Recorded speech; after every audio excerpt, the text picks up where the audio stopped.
Okay, okay, and we will repeat just because everybody loves this. I'm as corny as everyone else about this, but I want to. First of all, let me please introduce my guests. We're having a great chat. I am speaking with violinist Jameson Cooper.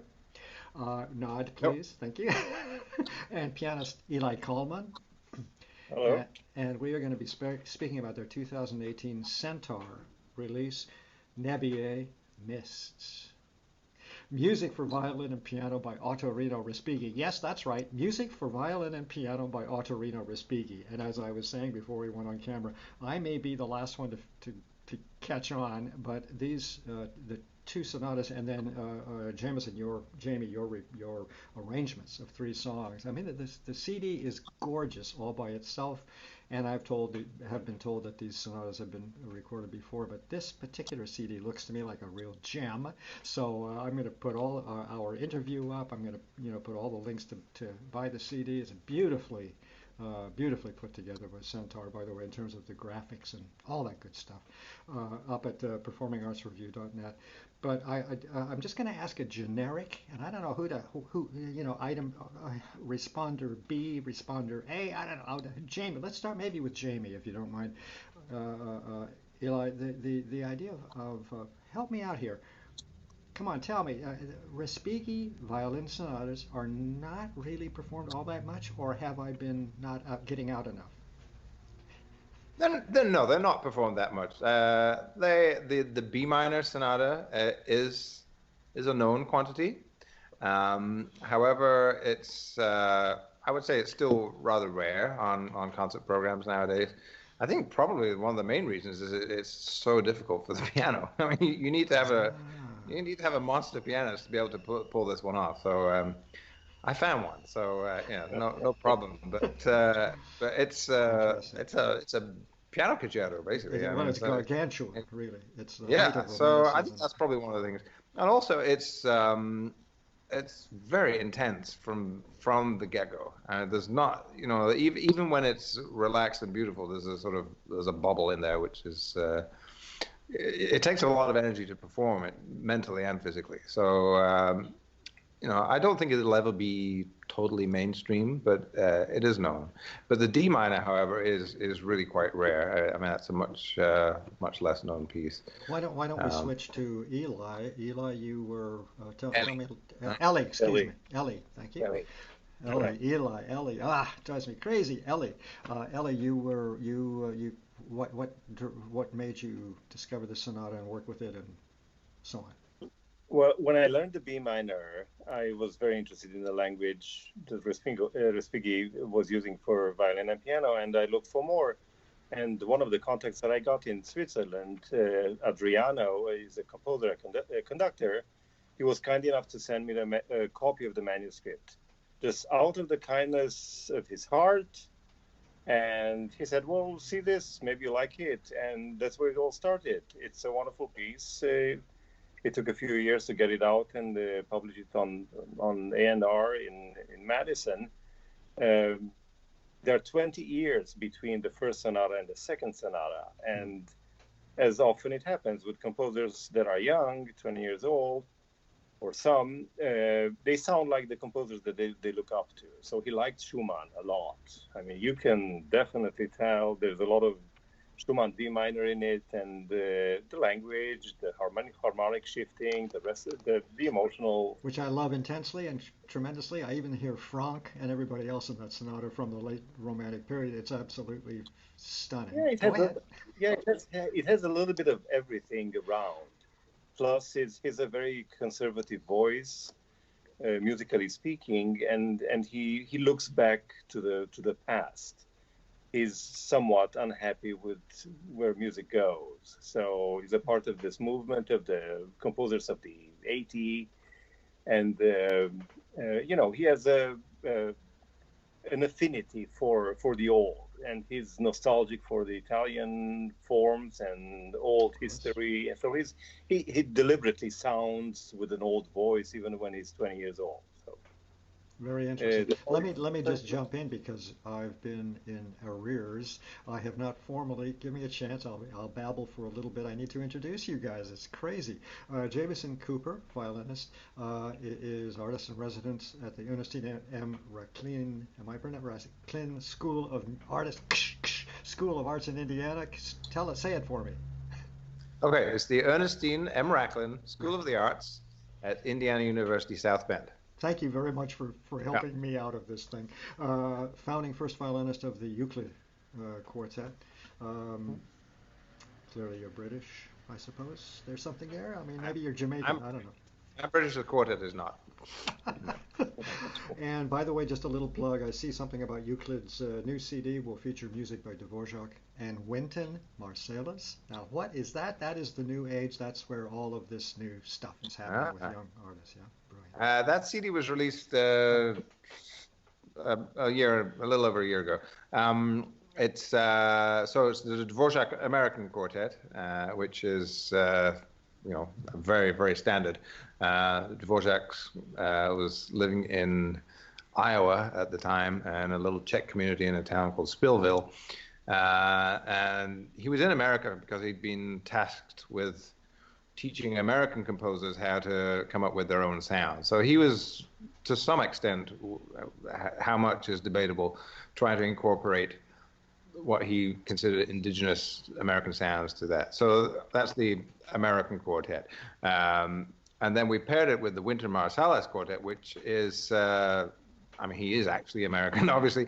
And the quartet is, I think it's 8 movements long, and they're all different scenes of styles of music from New Orleans. So it's very much from the jazz heart of New Orleans. So it's 2 very different looks at America.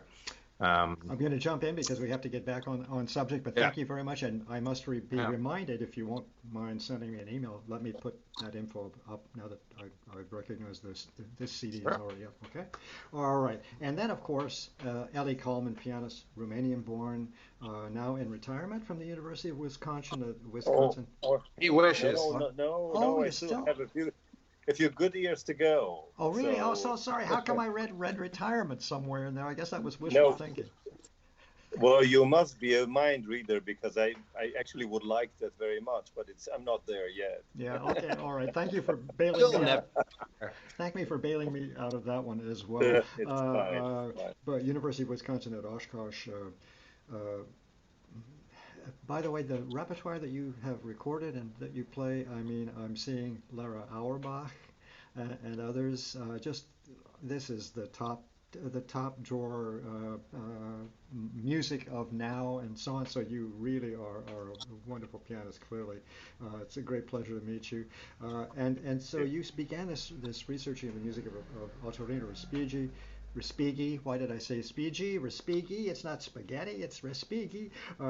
And you actually premiered the first sonata in D minor. This 1897 work is happening on this disc. So that is a world premiere on this particular disc. Yeah. The edition itself is a world premiere edition. So I got the author rights for doing so from the owner of the manuscript, which is a museum. Music museum in Bologna, in Italy. So they agreed for us, to have the first edition done here in the U.S., and I did this in 2010. So actually, I can segue into that very well.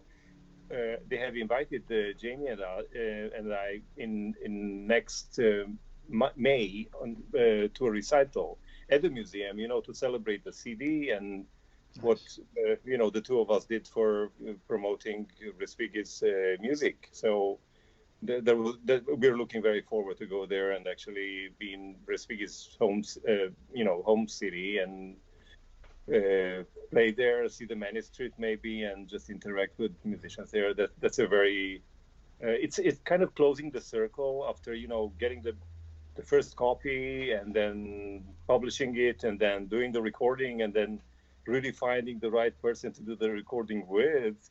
So I must return the compliment to Jamie because it really takes a violinist of unique qualities to be able to pull this through.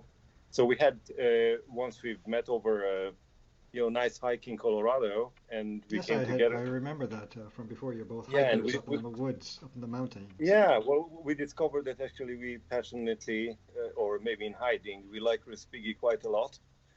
So this is how the CD came out. We had a friend who told us about Nebie being his favorite song. Respighi is one of the songs that has accompanied him for most of his life.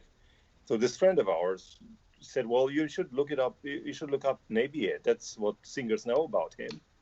And Jamie looked at the song and said, "Well, wait a minute. I can do this." And he came with this brilliant, beautiful arrangement that he should speak a little bit more Well, I about. was just going to say, why don't we speak about the three songs arranged by Jamie for violin and piano, and I'm going to, of course, slay the pronunciations, but Pioggia, rain, and Nebie. Thank you very much for helping me. It gives me spirit. Mists, and then the third. These are kind of like little mini tone poems, and I'm trying to find the third. La sono la madre. That was Io pretty good, sono right? la... Yeah, yeah, yeah. Oh, sorry. Very good. Anyway, Yeah. tell me about that. I mean, how, Yeah, in others of well, all the songs. so when we were we knew we wanted to do the two sonatas, but we realized that probably didn't make a full disc. So we did look. Respighi does have two sets of uh, shorter pieces for violin and piano as well. So we looked through those, but they did not feel like they belonged in the same world of expression as the two sonatas, and we felt that we were looking for, as we talked before, more of a sort of a concept album, just to have generate a mood or some sort of sense of narrative throughout the CD. So that's when this idea of the songs came up, and our friend Dan recommended this one in particular, the Nebie. So I was excited about that, and I started looking through some of the others to try to find ones which seemed that they may lend themselves to an arrangement for violin. And so I picked two others, the Pioggia, which is also a pretty famous one, and then Io sono la madre is a little less known, but they're short, but they're incredibly dense. And there's as you said, they're like little tone poems. There's a lot crammed into each one of those things. So we both felt that they were a better choice for the album to sit along with the sonatas. And we know that Respighi himself was very, very much poured his most personal feelings into his songs. And also, it's perfectly appropriate to make sure this is part of what I am so amazed by and respect so much about putting together a CD. It's not just okay, let's slam some tunes on that 60-minute. It's not anywhere close to that. I know most of the people that are watching this know this very well because they are musicians. But I want to dispel once and for all that putting together a CD is a very big deal. Much thought. Let alone the money and all the rest of it, but much thought and organization. So I can, when you mentioned a concept CD, how thoughtful, which of course it had to be, and I compliment you, and it's of course absolutely what needed to be, but to make sure that this CD had a kind of character, a kind of that there was no dysfunction, if you will, in terms of say earlier songs or something. That's the thought. Even with the album cover itself, I mean, Elliot discovered this fantastic Romanian photographer who. He's got just some astonishing photos, but we found one which had the mist in there, so the whole thing was to try to sell that idea. So hopefully people will put it on and feel misty. Ellie, I have a question for you also, and I hope it'll tie in with what you were about to say, but it's not so many years between 1897 and 1917. Of course, a whole world disappeared. If you get my drift, the First World War, and the trauma of it all, like the Napoleonic years and all of that, the first 20th century World War.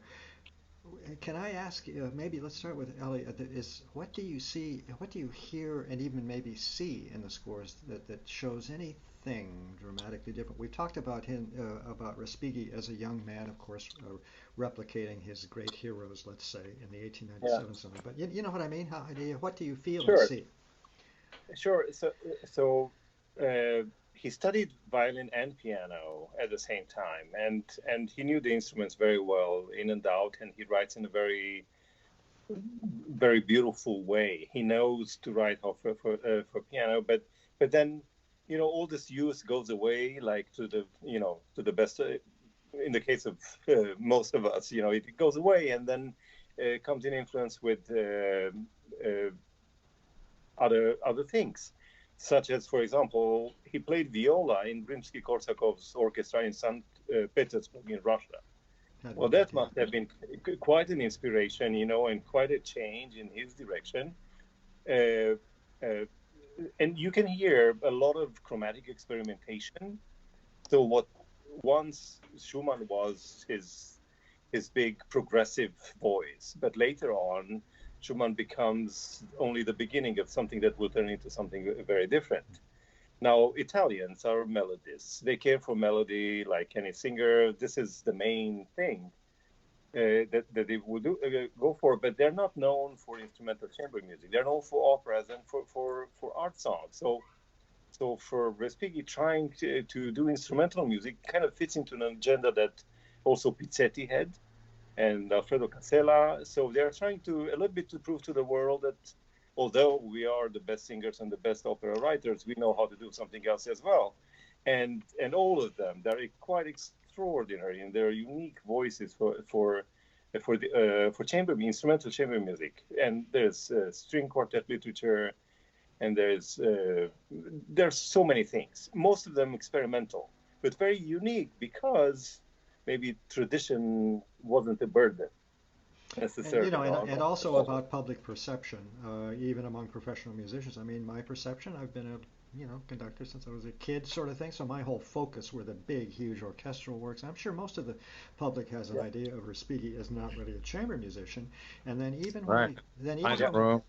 even when we start to discover these wonderful works, maybe even there's still, and it's hard to break down the kind of to chisel down the prejudices in a way. I mean, in a way, I'm thinking in my youth. This is before the internet and YouTube, but I would see a lot of this repertoire that I had never heard by various composers, and I just kind of dismiss it as obscure, or there must have been a reason why I've never heard it. It must be inferior. See what I mean about prejudices? yeah. Well, there are choices we make, because sometimes one's fame turns against him. But in re- something that is worth mentioning is that Respighi's wife, Elsa, was a singer, and she studied composition with him. She was his student, and so there's a lot of vocal music all the time around him. But he played piano and violin, so it's an interesting reunion Mm. between all the worlds of music, and of course he feels for opera and for the symphonic writing. But this is something very close to his heart, and he cares enough, to write these amazing works. It's unusual repertoire because one would never start a career with these. You start a career Interesting. with other things. But once your career is, well on its way, then probably you're going to get to Respighi and to others because you played the Brahms Of course, sonatas, yeah. and no matter how well you did, you need to play something else because it is time to play something else. So, And Jamie, about these songs, if I can get back to you a little bit, because we just mentioned that Respighi's wife was a singer, so he was Mhm. around a leader, presumably quite a lot, as Elia said. Um, I want to make sure people who don't know you don't just take the vocal line and just, oh, I'll just rewrite that for violin. You know what I mean? It's nothing. It's not that simple. It's very complex and interesting. But again, I may have asked you earlier, but how did you make these three choices, and how many songs did Respighi put out? What is this output? A dozen, 2 dozen, what I roughly? could not tell you that. I probably listened to about How many? 20 yeah, that I've listened to. And I looked online at some of the scores and just I mean, this basically this also comes back to a conversation that Ellie and I had about Heifetz's arrangements of various short things and songs and piano pieces and stuff that he arranged for violin and piano, which we both love and were just amazed by how clever they are and how obviously he plays them fantastically as well.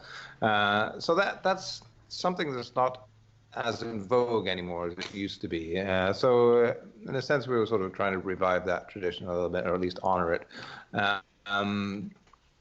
So I probably looked at about 20 songs, and these ones just seemed the best choices for the violin. And also each one afforded me the opportunity to do a different sort of arrangement. So I actually really did not do much to Nebier at all. I didn't really change the writing. The main thing that I did with that is play with different techniques, different colors to create different sounds that would reflect what's in the text. So I tried to do a bit of painting of the text, even so. Yeah. So, but the most involved writing that I did myself was for Pioggia, where I actually added a lot of double stop decoration around the original melody. My excuse for adding into it was Pioggia's rain. Well, there's a bit more rain. I'm from England. I can find more rain in there. So that was quite a busy arrangement. So that was quite difficult. I don't know why I did that to myself. And anyway, by the way, an intelligent decision. Come on now. This wasn't just stupidness. This was like rain. Okay, so it gives me an opportunity to. Yeah. And then you regretted it, apparently. Yeah, well, yeah. Okay. And Your Sono is somewhere in between the two. I tinkered with it a little bit more, but it didn't need much because it's just a very personal and tragic little piece. So just anything I did, I just tried to elevate the sentiment of it as much as I could, since we didn't have the. And let me try and help you cover me a little bit. What is the text that is tragic in that particular song? Well, it's about Jesus' mother, Mary, watching him die, basically. I am the mother. There you go. Of course. Yeah. So it's very sad and powerless. She's just nothing she can do about it. She's alone, and it's gut wrenching. It's an amazing little piece. It's in some mode or other. I don't know. I forget what it was, but the harmonic language is rather modal, isn't it? So it was my first time really doing anything like this. I'd never arranged any songs before, so it was a challenge. It was a little daunting at first, but Ellie assured me that it was okay. I should do it, so I did it. And I was quite pleased with the results. So I see. Well, apparently Ellie is quite a persuasive person, and also kind. Well, look at that face. How can you resist that? Eh? and rather, Ellie, am I going to be out of line here? Bribe me with bourbon. I have. Oh, okay. Thank you for that in the future. But am I? This has been kind of your baby, hasn't it? I know that Jamie's involved, of course, but can we say that this is kind of your little creature you've created here with the sequence? No. Oh, come on. It's everybody's. Well, it kind of is because it's because you did the D minor edition and blew my mind that even existed that this happened. There you go. And also, the project of the D minor is a service to to musicians. They should know about it. Somebody has to do the work. We did the work. We put it out there, but it's all serving music and serving the memory of a great artist. Yeah. And it's not only that it's not a derivative. It is derivative. We've spoken of that in certain ways, but it's just an absolutely magnificent work in its own right. Yeah, and it has a place, and I also like his standing on his nostalgia for the Italian past and the way he doesn't like music where music goes, music of the future that already shows signs of breaking the rules. So he's kind of in conflict but he's young, and he takes conflict by turning his back to the new, and then he embraces it. I mean, the harmonic language, for example, of the B minor, 20 years later, after the first sonata, is just mind-boggling. How brave it is to go there. The non-alignment, all this ambiguous, on purpose things that are happening in the same time, they don't line up, but yet they are a part of the same dissonance or consonance, name it however you want to.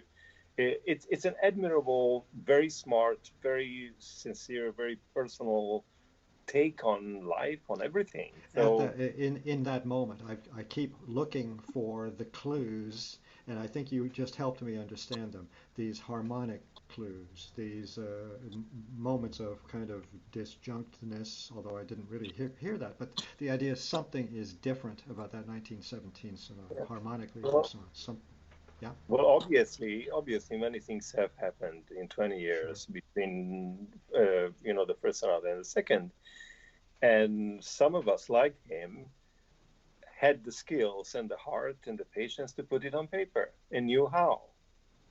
For example, I don't compose. I don't even, I would never have the courage to do an arrangement such as Jamie did.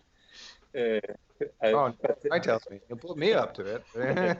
Well, because when you see talent, then you know what to do. You see, now that's the thing about mentors, if I may go there, Ellie. You find somebody, and then a little coaching, a little sitting back, and Jamie becomes your colleague and maybe even somewhat kind of a protege. So well done. Dan, the violinist, Jamie in this project is my biggest inspiration. So this is where this is coming from, and with this type of playing and this kind of musicianship, and with this kind of collaboration, because you can play a lot of music very well with finely skilled professionals, but that doesn't necessarily mean that you really connect on a personal level with all of them in the same way.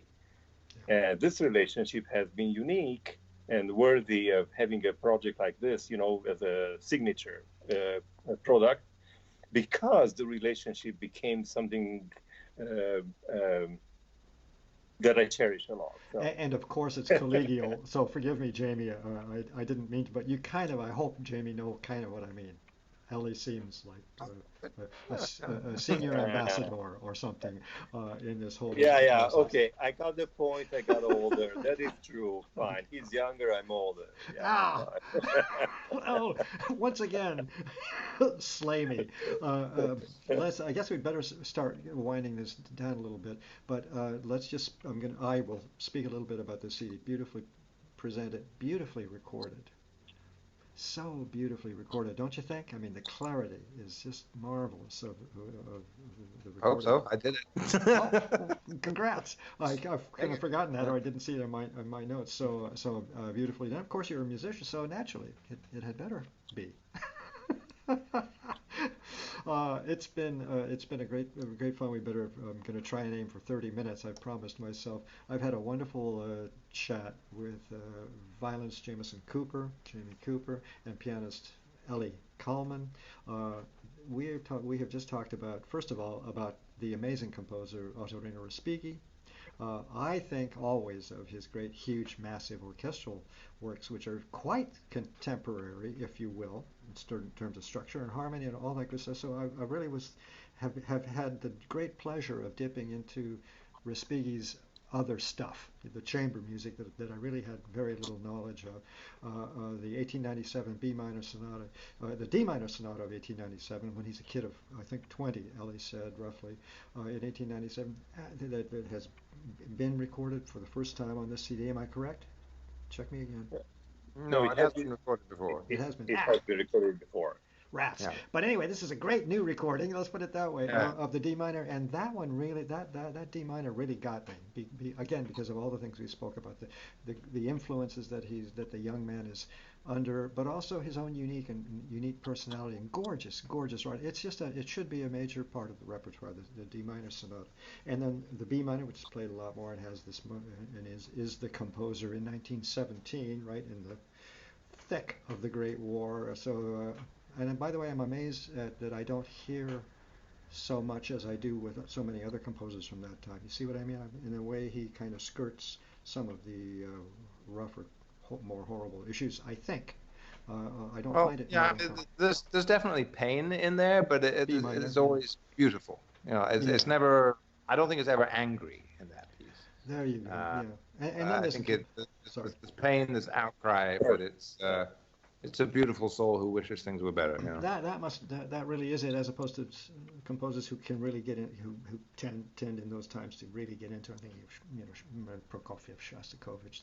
In wartime they really express it. But yeah, still it's a very mature composer.